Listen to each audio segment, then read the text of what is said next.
โอเคเมื่อกี้จะเห็นเป็น0 กีบตอนนี้มีอยู่ในพอร์ตเป็น10 ล้านกีบเนาะตอนนี้เนาะหลังจากมีเงินแล้วเนาะขั้นตอนต่อไปแมนแอดจะไปสาธิตการซื้อหุ้นในโปรแกรมการซื้อขาย HTS ลองเมืองเนาะตอนนี้เนาะ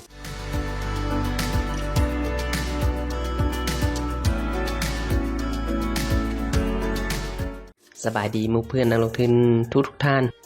มื้อนี้แอดมินจะมาเฮ็ดคลิปแนะนำการซื้อขายหุ้นในตลาดหลักทรัพย์ลาวซึ่งจะเป็นแนวใดนั้นเฮาไปติดตามและเฮ็ดไปพร้อมๆกันเลย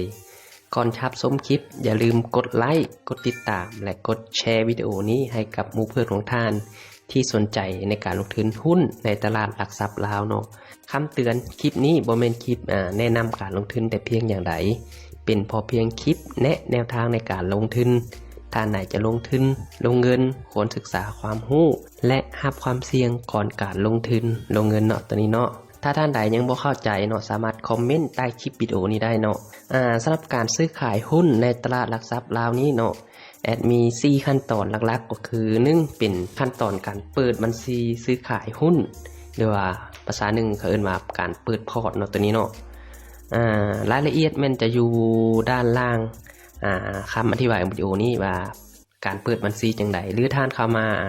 เบิ่งบอนนี้ก็ได้วิธีการซื้อขายหุ้นเนาะตัวนี้เนาะเข้ามาบอนนี้เนาะจะเป็นรายละเอียดในการซื้อขายหุ้นเลยตัวนี้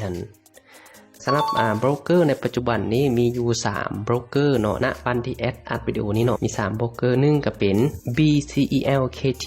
บริษัทหลักทรัพย์เขาเป็นของธนาคารการค้าเนาะตัวนี้เนาะ2ก็คือเป็นบริษัทหลักทรัพย์ลาวจีนอันที่3เป็นบริษัทหลักทรัพย์ล้านสร้างมหาชนเนาะตัวนี้เนาะสำหรับ3โบรกที่แอดกล่าวมานี่เนาะธนาคารการค้าต่างประเทศลาวมหาชนเป็นตัวแทนให้กับ2โบรกเกอร์ก็คือเป็นโบรกเกอร์ BCLKT แล้วก็บริษัทหลักทรัพย์ลาวจีนเนาะตัวนี้เนาะถ้าท่านไหนมีบัญชีกับธนาคารการค้าสามารถเข้าไปเปิดเป็นบัญชี2โบรกนี้เนาะบริษัทหลักทรัพย์ล้านสร้างมหาชนตัวนี้เนาะเป็นธนาคารตัวแทนจะเป็นธนาคารพัฒนาลาวตัวนี้เนาะถ้าท่านใดมีบัญชีพัฒนาลาวแล้วสามารถเข้าไปเปิดบัญชีกับบริษัทหลักทรัพย์ล้านสร้างมหาชนได้ตัวนี้สำหรับเอกสารที่จะใช้ในการเปิดบัญชีหลักทรัพย์ตัวนี้เนาะมีก็1เป็นบัตรประจำตัว2เป็นปึ้มบัญชีธนาคารเนาะ3ท่านจะต้องได้เซ็นสัญญาเปิดการซื้อขายหลักทรัพย์ที่ออกโดยบริษัทโบรกเกอร์เนาะตัวนี้ตามแอดที่เข้าไปเปิดกับบริษัทหลักทรัพย์ลาวจีนตัวนี้ได้รับการอนุมัติแป๊บเดียวเนาะขั้นตอนที่2มีขั้นตอนการติดตั้งโปรแกรมการซื้อขายเมื่อท่านได้บัญชีมาแล้วเนาะในนั้นจะมีใบแนะนำต่างๆเกี่ยวกับการซื้อขายหุ้นเนาะโดยระบบ1ที่เราจะต้องได้ใช้ก็คือการซื้อขายผ่านออนไลน์ก็คือเป็นระบบ HTS เนาะก็คือเป็น Home Trading System ตัวนี้เพราะว่าเราจะไม่ได้เข้าไปในตลาดหลักทรัพย์ตลอดคือแอดนี้ง่ายๆคือซื้อขายผ่านออนไลน์เอาเลยตัวนี้ในรายละเอียดแม่นอยู่ในใบการซื้อขายหรือว่าเป็นใบแนะนำระบบHTS ตัวนี้เนาะจะมีอยู่ในนั้นในการดาวน์โหลดเนาะสำหรับโปรแกรมการซื้อขายตัวนี้สำหรับบริษัทหลักทรัพย์ลาวจีนเนาะให้มาดาวน์โหลดตัว HTS ตัวนี้อยู่เป็นโปรแกรมตัวนี้เนาะเข้ามาที่ดาวน์โหลดไปที่โปรแกรมที่เข้าไประบบซื้อขายออนไลน์ HTS เวอร์ชันภาษาอังกฤษสำหรับเป็น Windows 499ให้ท่านคลิกมาที่ดาวน์โหลดตัวนี้ได้เลยเนาะคลิกเข้าไปให้เราท่าแป๊บนึงในนี้เมื่อคลิกเข้ามาแล้วเนาะจะเห็นว่าเป็นตัวนี้เนาะดาวน์โหลดมาเลยตัวนี้ดาวน์โหลดเข้ามาจะเบิ่งตัวนี้เนาะการดาวน์โหลดเมื่อสำเร็จแล้วเราสามารถติดตั้งได้ตัวนี้รอท่าแป๊บนึงเนาะโอเคเมื่อเห็นเป็นแบบนี้เนาะแสดงว่าการดาวน์โหลดนี้สำเร็จสมบูรณ์ในนี้เราสามารถไปตั้งได้เลยก็คือเบิ่งตัวนี้เนาะมันสำเร็จสมบูรณ์แล้วตัวนี้เราไปติดตั้งโปรแกรมได้เลยคือมาตัวนี้เนาะเป็นโปรแกรมตัวนี้ท่านสามารถคลิกเข้าไปเนาะดับเบิลคลิกเข้าไปในนี้ใส่เป็นตัวนี้เลย modify ตัวนี้เลยเนาะ next กด next เข้าไป next แล้วกดเป็นตัวนี้เป็น default เนาะกดเข้าไปให้รอท่าการติดตั้งเป็น1เนาะตัวนี้เมื่อติดตั้งแล้วเนาะจะขึ้นหน้า desktop แต่ตัวนี้แอดได้ติดตั้งไว้แล้วตัวนี้เนาะแอดจะยกเลิกไปตัวนี้โอเคเมื่อท่านติดตั้งมาแล้วเนาะจะเห็นโปรแกรมเป็นหน้าตาประมาณนี้เนาะเป็น power screen ตัวนี้เนาะให้กดเข้าไปได้เลยดับเบิลคลิกเข้าไปกดเข้าไป ในนี้เนาะสำหรับท่านใดที่บ่ทันมีเป็น ID Password มันจะมีอยู่ในเป็นในใบที่ทางโบรกเกอร์เพิ่นให้เนาะจะเป็นใบสีขาวๆเพิ่นให้เป็นรหัสการซื้อขายมีรหัสเข้าระบบHTS ให้ล็อกอินเข้าไปได้เลยกดล็อกอินเข้าไปเมื่อเข้ามาในแอปแล้วเนาะจะเห็นหน้าต่างเป็นประมาณนี้เกิดขึ้นมาให้สังเกตว่าถ้าล็อกอินเข้าได้แล้วเนาะจะมีเต็นตัวเลขเต็นตัวนี้เป็นเซิร์ฟเวอร์ของบริษัทหลักทรัพย์ลาวจีนเนาะในนี้เขาจะซื้อขายจังใดมันเป็นหน้าต่างเปล่าๆจังซี่เนาะคือบ่เห็นอย่างเลยในนี้แอดจะมาอธิบายเกี่ยวกับคำสั่งเป็นเบื้องต้นที่แอดได้ใช้ตลอดเนาะตัวนี้ก็เขาจะป้อนคำสั่งเข้าไปอยู่บนนี้เนาะคือบนเจตัวนี้เป็นตัวนี้เลยตัวนี้หั่นป้อนคำสั่งเข้าไปตัวที่1เป็นกวดเบิงราคาหุ้นปัจจุบันเนาะใส่รหัสไป4001 Enter เมื่อ Enter เข้ามาแล้วเนาะจะเห็นราคาหุ้นตัวนี้เราสมมุติว่าเราอยากสนใจว่าตัวใดเนาะคือตัวนี้สมมุติเราสนใจเป็นหุ้นธนาคารการค้าเนาะตัวนี้เนาะเมื่อตัวนี้หันจะเห็นรายละเอียดว่าธนาคารการค้าตัวนี้เนาะเป็นราคาปัจจุบันเป็น 4,340 เนาะตัวนี้เนาะราคา High เป็น High Price นี่คือราคาสูงสุดเป็นเพิ่มขึ้นหัน20กีบตัวนี้นะเชนวอลลุ่มการซื้อขายเป็นตัวนี้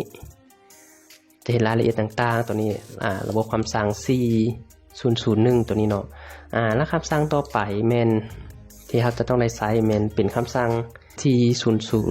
4002จะเห็นว่าเขาสามารถกดได้หลายตัวตัวนี้จะเป็นBCL1 เนาะกดดับเบิลคลิกเข้าไปตัวนี้อาจจะเป็น EDL Chain บริษัทไฟฟ้าลาวตัวนี้จะเป็นบริษัท Agrotech เนาะให้เฮาเบิ่งหลายๆอันหลายๆตัวพร้อมๆกันได้ตัวนี้อันสำหรับคำสั่ง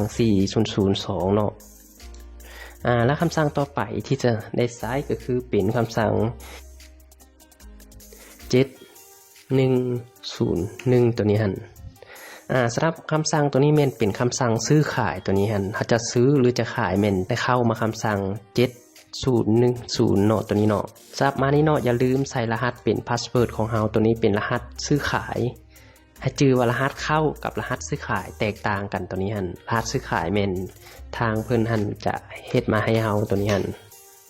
ตัวนี้เราสามารถซื้อขายเราสามารถซื้อหรือขายหุ้นได้ตัวนี้หั่นเนาะมาเบิ่งบาลานซ์ของเฮาตัวนี้บ่มีเนาะและคำสั่งต่อไปก็คือเป็นคำสั่ง7260ตัวนี้เป็นคำสั่งที่ใช้ในการเบิ่งบัญชีว่าเฮามีการเคลื่อนไหวอย่างใดตัวนี้เนาะและอย่าลืมทุกครั้งเราต้องใส่รหัสเป็นรหัสซื้อขายของเฮาจะมากดเมื่อเฮาได้ซื้อได้ขายอย่างใดเป็นประวัติการซื้อขายตัวนี้หั่นคำสั่งหลักๆที่แอดใช้ก็คือเป็นคำสั่ง7101เพราะว่าเป็นคำสั่งที่มีการซื้อขายตัวนี้เนาะอย่าลืมใส่รหัสตัวนี้เป็นการซื้อขายรหัสตัวนี้เนาะอาจจะมาซื้อหรือขายอาจจะใส่ตัวนี้ก่อนถ้าจะซื้อขายได้เราต้องไปเติมเงินเข้าบัญชีก่อนเนาะโอเคเราไปเติมเงินเข้าบัญชีไปพร้อมๆกันเลยตัวนี้หั่น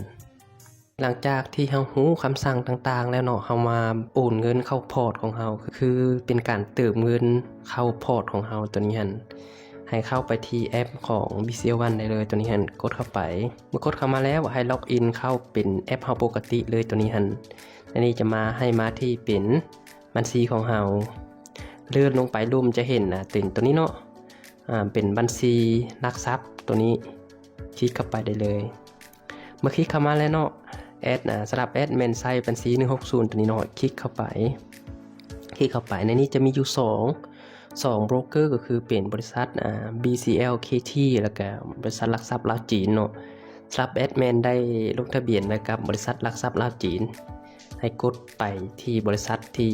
ท่าลงทะเบียนได้เลยในนี้แอดเป็นลาวจีนเนาะคลิกเข้าไป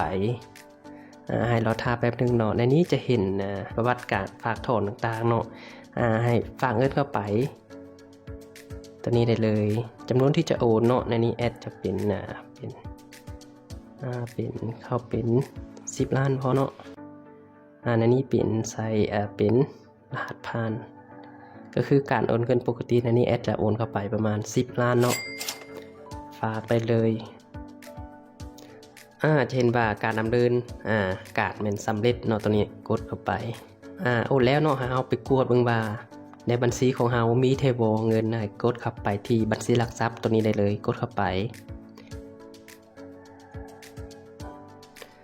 โอเคเมื่อกี้จะเห็นเป็น0 กีบตอนนี้มีอยู่ในพอร์ตเป็น10 ล้านกีบเนาะตอนนี้เนาะ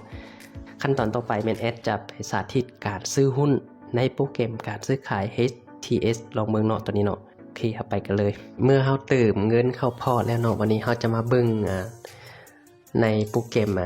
HTS ของเรามามีเงินเทเบิลในนี้เนาะเราจะกดเข้าไปเป็น7101ต้องใส่รหัสการซื้อขายเข้าไปเนาะใส่รหัสการซื้อขายเข้าไปอันนี้เราจะมากดว่าเงินมันเข้าเทเบิลตัวนี้เนาะในนี้โอเคเมื่อกี้เขาเติมเข้าเป็น10 ล้านกีบเนาะในนี้จะเห็นบาลานซ์ของเราเป็น10 ล้านกีบตัวนี้เนาะในนี้เขาจะไปซื้อหุ้นเนาะเฮ็ดจังไดเราเข้ามาที่ตู้เป็นโปรแกรมเป็นคำสั่ง buy ตัวนี้ได้เลยเป็นคำสั่งตัวนี้เนาะ buy ตัวนี้เนาะให้กดเข้าไปมันมีคำสั่ง sell นี่คือขาย buy นี่คือซื้อเนาะเราจะมาซื้อในนี้เราต้องเลือกหุ้นมาในนี้เราจะซื้อหุ้นเราซื้อหุ้นอย่างล่ะเพราะว่าก่อนจะซื้อหุ้นได้เนาะเราต้องคิดว่าบริษัทนั้นมีการเติบโตหรือบ่หรือว่าบริษัทนั้นมีผลกำไรบ่มีการปันผลบ่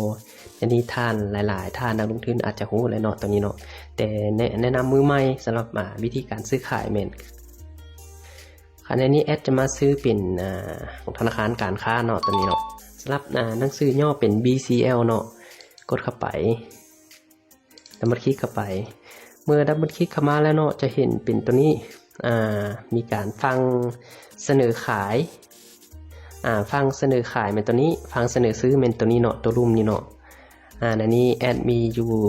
10 ล้านในนี้แอดจะมาในนี้เป็น quality ตัวนี้เป็นจำนวนหุ้นที่เราจะซื้อในนี้แอดขอเป็น200 หุ้นขั้นต่ำในการซื้อขายหุ้นแมนต้องเป็น100 หุ้นขึ้นไปตัวนี้มันจะบ่ขายเป็น1 หุ้น2 หุ้นหรือว่า50 หุ้น10 หุ้นเนาะต้องเป็น100 200 300 400ไปเนาะตัวรูปนี้เป็นราคาที่ออฟเฟอร์ซื้อหรือเป็นเสนอซื้อตัวเทิงตัวนี้เป็นสีฟ้าตัวนี้เป็นราคาเสนอขายเนาะตัวนี้เนาะในนี้แอดจะมาเอาเป็นราคาเอา 4,350 เนาะเอา 4,350เราต้องกวดมาสิ่งที่เรากรอกไปมันถูกต้องหรือบ่ตืมไปจำนวนหุ้นเป็น200 หุ้นในราคา 4,350 เมื่อกดเห็นว่าถูกต้องแล้วเนาะให้กดเป็น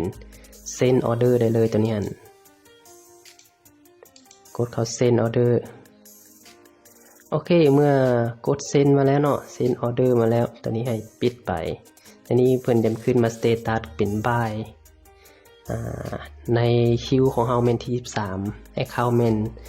2234หุ้นเมน BCL เนาะในราคาเมน 4,350 เป็น quality คือเป็นจำนวน200 หุ้นเป็นคำสั่งที่ limit order เนาะให้รอท่าการจับคู่ตัวนี้เนาะสำหรับข้อมูลที่จะต้องได้ติดตามก็คือหลักๆเลยก็ให้มาเบิ่งอยู่ที่เป็นเว็บไซต์ของตลาดหลักทรัพย์ลาวก็คือตัวนี้ได้เลยเนาะ2ก็คือเป็นเว็บไซต์ของบริษัทหลักทรัพย์ก็คือแต่ละบริษัทที่เฮาลงทะเบียนไว้ตัวนี้เป็น BCLKT บริษัทหลักทรัพย์ลาวจีนบริษัทรัฐสร้างมหาชนตัวนี้เนาะให้ติดตามข่าวสารตัวนี้เนาะเพราะว่าทางโบกก็จะมีข่าวสารของโบกและก็ทางเว็บไซต์ของตลาดหลักทรัพย์จะเป็นข่าวเกี่ยวกับภาพรวมในตลาดหลักทรัพย์ลาวเนาะตัวนี้เนาะทั้งหมดที่แอดอธิบายหรือสาธิตมานี่เนาะเป็นข้อมูลเบื้องต้นในการซื้อขายหุ้นในตลาดหลักทรัพย์ลาวเนาะถ้าท่านใดยังบ่เข้าใจสามารถคอมเมนต์ใต้คลิปวิดีโอได้เลยเนาะตัวนี้เนาะก่อนจะจบคลิปอย่าลืมกดไลค์กดติดตามเพื่อให้กำลังใจทางช่องและทีมงานเฮ็ดคลิปวิดีโอต่อๆไปเนาะท้ายนี้ขออวยพรให้ทุกท่านประสบผลสำเร็จในการลงทุนเนาะพบกันในคลิปต่อไปสำหรับวิดีโอนี้ขอกล่าวคำว่าสบายดี